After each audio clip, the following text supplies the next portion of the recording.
Même si le président de la République le voulait dans ces conditions, constitutionnellement, on ne serait pas en mesure de le faire.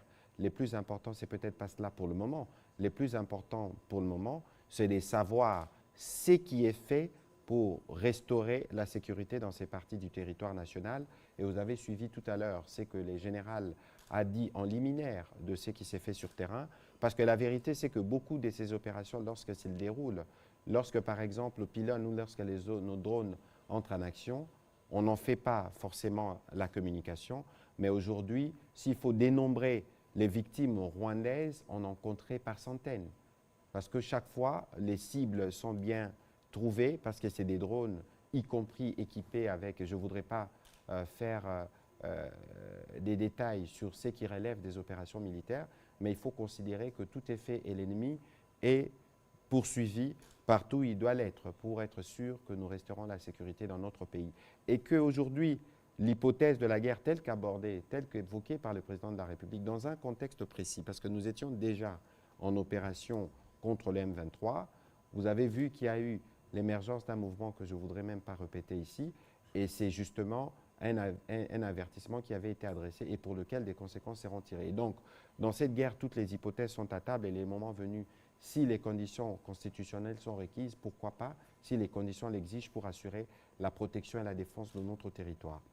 Sur votre deuxième question sur l'Ouganda, et puis je reviendrai sur l'EAC, évidemment, nous entendons des informations de ce genre, et je pense que le général est à côté. Il y a des investigations qui se font. Dès que ces informations seront confirmées et établies, nous n'allons pas du tout hésiter, comme on l'a fait pour le Kenya, à interpeller les Ougandais, parce que ce serait contradictoire de voir de militaires ougandais être tués à côté de nos militaires pour les efforts, pour combattre les ADF dans la partie du Grand Nord, le général l'a dit tout à l'heure, où les opérations se déroulent plutôt bien, où on a suffisamment malmené les ADF, qu'il y ait des Ougandais, pendant que nous avons des projets communs de construction de routes Beni, Bunagana, Goma ou Kassindi, Beni, que des Ougandais se complaisent à être complices de ce qui nous endeuille. De toute évidence, à ces propos-là, la volonté du gouvernement et du président de la République est bien ferme.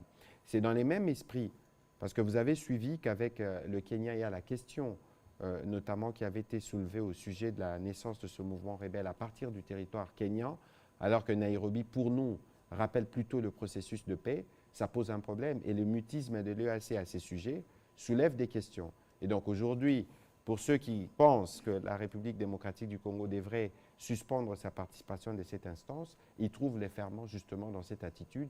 Et j'espère que cette communication serve de détonateur pour qu'ils clarifient leur position au sujet de cette question de la sécurité dans l'Est. Qu'on ne va pas recourir à une milice pour régler des problèmes de milice. Aujourd'hui, nous sommes en train de travailler, je vous dis toujours sur ces sujets, la première stratégie repose sur la montée en puissance de nos forces armées.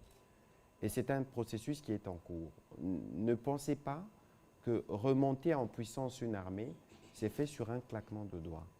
Le président de la République, en novembre 2022, avait lancé un appel à la mobilisation générale. Nous avions vu des militaires, des jeunes se mobiliser pour l'armée. Ils étaient à peu près 40 000, c'est le minimum. Lorsque vous avez les appels de 40 000 jeunes, il faut faire le vetting pour voir ceux qui sont aptes. Ensuite, il faut les former. Je n'entrerai pas dans les détails des contenus de la formation. Ça peut vous prendre 6 à 9 mois.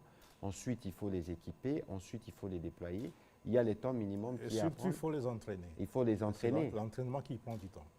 Mais observez avec moi que nous avons fait des bons historiques, non seulement qu'on avait tous ces jeunes qui sont venus, qui ont rejoint l'armée, mais même en termes d'investissement. On parle de loi de programmation militaire et peut-être que les gens n'y font pas très attention, mais l'année dernière, on a réussi à obtenir la levée de l'embargo qui pesait sur nous depuis presque 2 décennies, qui nous permet aujourd'hui de nous équiper militairement.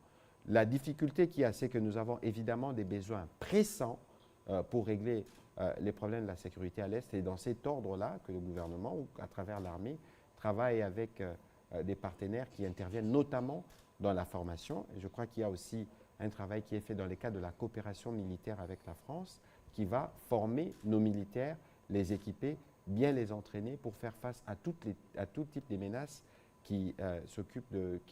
auxquels nous faisons face comme République démocratique du Congo.